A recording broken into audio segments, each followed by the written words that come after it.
And let me say something else. I really couldn't disagree with the thing you said. Putin is a monster. He's a genocidal maniac. He's only getting worse. You make a great point. Even today, he's trying to bomb the hell out of the civilian centers in Ukraine. Um, and let us not forget, in 1994, Soviet Union, well, what was then Russia, signed a deal that Ukraine would turn all their nukes over to Russia, and in exchange, the United States, Britain, and Russia would protect their boundaries. And of course, he violated that. So the key here is, Putin wants all this land, and he also wants those areas where the Ukrainians are really dug in, and they believe they have a very strong line of defense beyond which the Russians have been unable to go. And he wants that too. And of course, the issue for the Ukrainians is, well, look, how are we supposed to keep doing this? We need security here. This guy's untrustworthy. As Bill says, as you say, this guy is really a head case. And as he's written, Bill, and he's written at length, or somebody did for him, it doesn't really matter. He believes it. This is just the first step. He thinks he's more aligned with Stalin than he is with Gorbachev. Stalin is his idol. When you read Exactly. when you read my book, you'll see he models his whole thing on Stalin. But I have a very, very tough question for you right now. Yeah, You ready for that? barely. All right. In this world, who's more powerful, Trump or Putin? I don't think the answer is that tough. I think Trump is more powerful, and I'll tell you why. Right now, Putin's economy is a shambles. Uh, when you're relying on North Korean troops who don't know how to fight, and you are to some extent, and you were relying on Iran for your drones, and you're relying on China and India to pump up your economy, you're relying on a lot of outside factors. And you mentioned in your opening, there have been about 250,000 Russians who have died in this war. And on top of that, you have about 900 to a million casualties. In addition to that, they're taking more incoming in terms of death and casualties than the Ukrainians are. You look at their equipment. I went back and looked at this. They're losing tanks and personnel carriers at a clip of about 5 to 1 compared to the Ukrainians. And so, plus Donald Trump has basically opened the spigot. As much as Europe wants to buy our military equipment, he's going to sell it to them. And also this issue of tariffs against India and China to get them to stop buying oil. Trump could pull that trigger. He's talking about Yeah, he secondary. hasn't done China yet Yeah, because he's still working on it. But I'm gonna play devil's advocate here.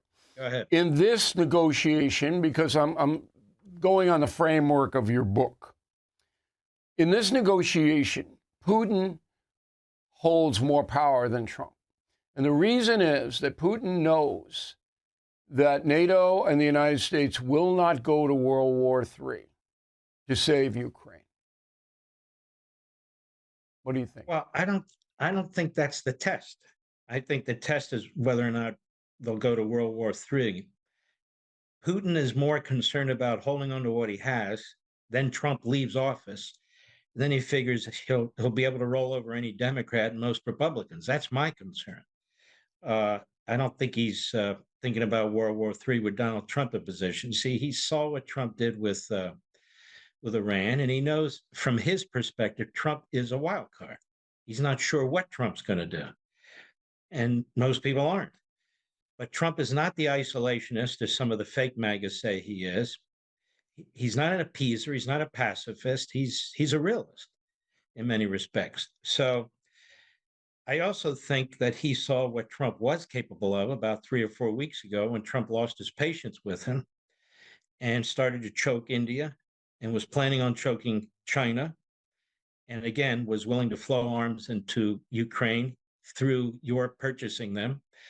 And I think that helped bring him to the table, because my concern is that after Trump leaves, he's going to say, all right, let me deal with Trump. Let me see what I can get under Trump. I'll take what I can get, and then we'll wait out. See, they're long Yeah, we'll term. violate everything when the next president comes in. But why hasn't President Trump sanctioned the banks yet? So he could have done it. He could have basically said, look, no banking corporation in the world who does business with Moscow in any way can do business with America or the EU. That breaks the banks. They can't do business with Putin. It starves Putin. Why hasn't he done it yet? Maybe he will. I mean, Oh, he's he only in there might. But hold on I've now. done. He's Come only in on. there 7 months. He's in there 7 months, and he's been doing a hell of a lot and in a lot of parts of the globe. So he may well do that. But maybe he doesn't want to open up yet other fronts of economic battle yet until he's done everything he can. I don't speak for them. They don't sit down and explain it to me. I'm just giving you my judgment. That's still on the table, and even more than that, choking off their ability to bring any revenue in through their oil sales. That's the killer. Yeah, And you're but that's talking about China. that second level of sanctions, which would be the bank. If he wanted to destroy Russia, he can destroy Russia economically the way Reagan destroyed the Soviet Union. He can. And that's why, to answer your initial question on power, Trump has the cards. Number one, Ukraine is not our country. They're an ally. Number two, they're a victim. Number three, they've done enormous damage to Russia. Russia's done enormous damage to Ukraine. The Ukraine has done more damage to Russia than anybody thought was even possible. In fact, every country that looks at Russia now sees that they're not the conventional military threat that they once were. They're a nuclear threat. There's no question about that. Yeah, that's But the problem. they're not the same conventional military threat that they No, were before. that's So I think obvious. Putin's play is to work through Trump as best you can, and then wait for the next president to make further moves. Okay. And that's why I think there will be a deal, but China is the key to it because China could speed it up. Now, let's segue into Hamas and Israel. A couple of questions because I follow your commentary on this, and you've had some feuds with people that you believe are anti-Semitic and are shaping their foreign policy against Israel because they simply don't like Jews. I want a little more clarification on this. So, in college campuses, the progressive left, which has always despised Israel since 1949 and Harry Truman, the progressive left has always despised it, thinks it's a fascist state, thinks it stole the land from the Arabs. You know the whole history better than anyone. Okay. If a person buys into that, a younger person, say at Harvard or wherever, do they automatically hate Jews? No, and I've never said that. I think when you platform Holocaust deniers and you platform people who are sympathetic to Hitler and are trashing Churchill, in other words, frauds, or when you platform people who are, in fact, out of the closet anti-Semites, that makes you an anti-Semite too. If you're marching in the streets against the war, that doesn't make you an anti-Semite. Makes you buffoon because the terrorists are the same people who hit us on 9/11. And we'll have a different type of debate about that. But when you have comics and others who come on and flat out spew, the KKK lines, the neo-Nazis lines, or when you have people talking about the river to the sea, when you're marching on that, you're talking about the extermination of the Jews. Yeah, you are what you are. And many of them are proud of it. So, oh, there's no doubt about it. It's just it's a tough line sometimes to delineate. But here's the power quotient there. So you've got Israel, and I open up confronting evil with the October 6th attack to demonstrate to the reader, you want to know what evil is, here's what evil is. And we have unbelievable description of what happened on that day. And that's how I kick off the book. But now you have a power, Israel, very capable of defending its own people, has to be, against a movement, Hamas, has no rules. There's not one rule. They'll kill babies, they'll hide behind women, they'll blow up hospitals, they'll steal food for people who are dying. We all know that. So that, again, makes it very difficult for an Israel to negotiate anything with people who got no rules, no compunctions. Word means nothing, correct? That's 100%, which is why this whole thing is rather bizarre. I think, and to have Qatar which is a terrorist regime, and Qatar, which funded Hamas and protected its leaders, and they're billionaires, those who are still alive. Qatar is a very dangerous country, as far as I'm concerned, in the United States. It's got its money everywhere, and in both parties, and in the executive branch, and in Congress, and everywhere else. And both, as I say, it doesn't even matter who's in charge of what. It's a very dangerous situation. And so, as an example, you have Qatar and Egypt, which is on the border with Gaza, which has a real wall and will not allow any of those people out. I mean, even Netanyahu says, well, why don't you take them, Egypt? You keep negotiating, you're mediating, and you've got the whole Sinai Peninsula that we gave back. And Egypt wants none of them, not one of them. So they've closed the gate. They have the wall. They won't let them out. Qatar keeps supporting Hamas. It used to do it openly. Now it does it behind the scenes. And those are the mediators. Those are the people negotiating. And so it's a very strange thing. You know, Bill, what I see here is more of this Marxist model, this oppressor oppressed. And the media in Europe, in our country, and even some in Israel have turned Israel into the oppressor. Why? Because Israel can actually defend itself now. Israel needs the equipment. It's a tiny country, 9 million people. It doesn't have massive industry, but it's got massive technological know-how. And it's got warriors who are willing to fight because they know the alternative is death. And so all their people, they fight. They come out of the cafes. They have to go wherever they go. But you're right. The idea that you negotiate with terrorists as if they're It's terrorists. crazy. They're called terrorists for a reason because Yeah. they don't believe in rules. But They don't you believe have in to. paper. And to Trump's credit, he has neutralized Qatar a bit.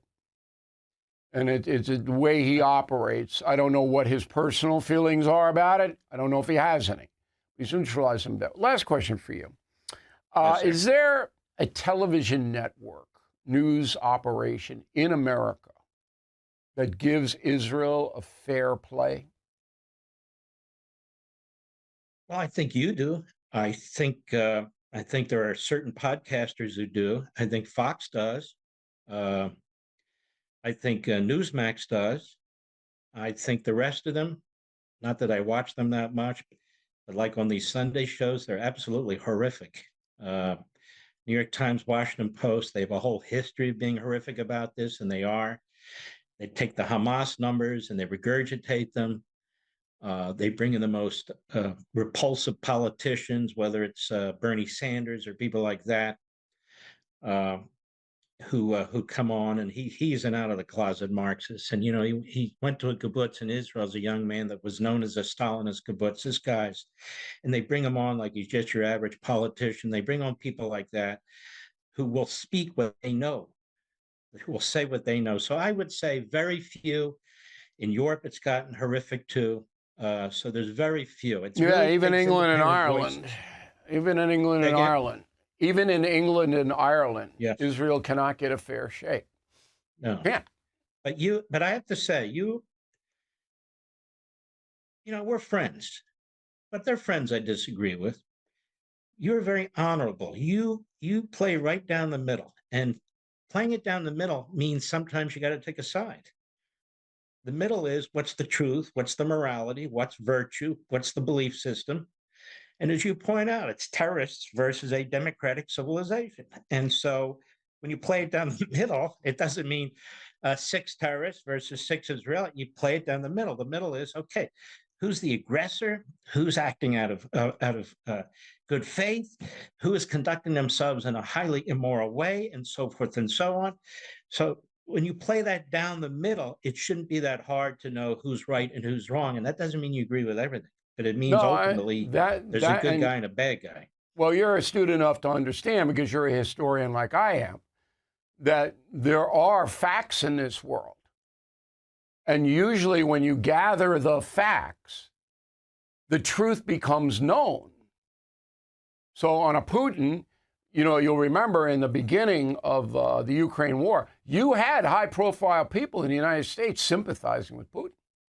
It was like you had him, you had Joseph Kennedy and Lindbergh sympathizing with Hitler. You had it. It was there, okay? But I tore them to pieces on the facts. And Beautiful. last week, I just annihilated Ambassador John Bolton. I annihilated the man because he hates Trump so much that whatever Trump does, he's going to oppose for personal reasons. Mm-hmm. And thereby he helps Putin. Okay? He helps Russia by doing it. That's called gathering the facts. And then the truth then exposes itself. And I think that's why you and I have been successful all these years. The book is On Power, #1 New York Times bestseller, which makes them deliriously happy. They love to put Mark Levin and Bill O'Reilly's name at the top of the bestseller list. You know, I think they have parties, Levin. When you and I hit #1, I think they go out, have a bunch of drinks, and, hey, those guys have done it again, you know? Well, let me say one thing on your behalf. You sent me an early copy of your book. Obviously, I've been busy with mine. I broke the back of it starting last night. It's another killer book. It's just a fantastic book for the reasons you say. You bring the facts to the table and then you reason through the facts. I ask people to do the same thing. Just reason through these things. Right. Stop with the agenda-driven garbage when you have to just struggle to make your position even coherent. You know you're not on the right side. All right, Mark, it's always a pleasure. Hope we can do it again soon. Thank you for taking the time. I know you're the busiest guy in the country. Well, you'll be coming on my show. God bless you, brother. You take care of yourself. And it won't be boring. When you and I get together, it's never boring. Okay. We'll see you later.